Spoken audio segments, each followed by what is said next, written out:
The rest of the day's news, and Ansett Airlines is on the brink of collapse tonight after Qantas rejected proposals to take over parts of it. While the board of Air New Zealand considers its final options, Ansett workers in Melbourne are preparing for the worst. Charles Slade is at Tullamarine. Yes, Joe, very quiet business as usual here at the moment and what could turn out to be the blackest day in Ansett's 65-year history. The future of the airline currently being decided at an Air New Zealand board meeting in Auckland, but it seems many of Ansett's 16,000 staff have already reached their own conclusion. 1 o'clock at Melbourne Airport and what could be the beginning of the end for a once proud Australian company. Ansett engineers had just heard that after a 2-hour board meeting in Sydney this morning, Qantas had rejected an Ansett bailout as too risky.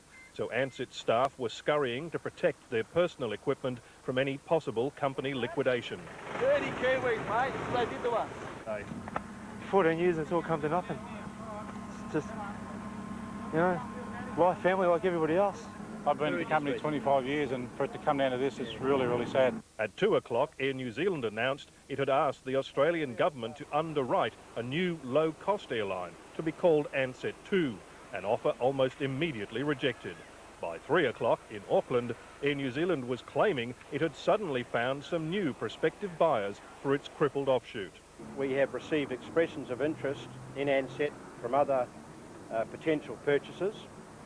We are now seeking Australian government underwriting to pursue those prospects with urgency. Mr Farmer then went into a board meeting at Air New Zealand headquarters, which would almost certainly make a final decision on Ansett's fate.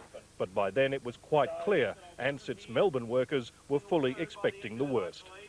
It is almost numbing following upon that the people here today who are very committed to the aviation industry have been comprehensively abandoned by their employers. And a final indignity, Ansett staff being frisked by security guards as they left head office in the city this evening.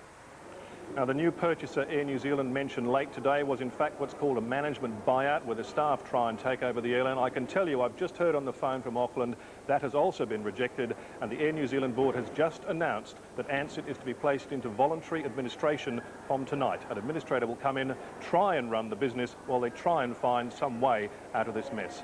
That's all for now. It's back to you in the studio.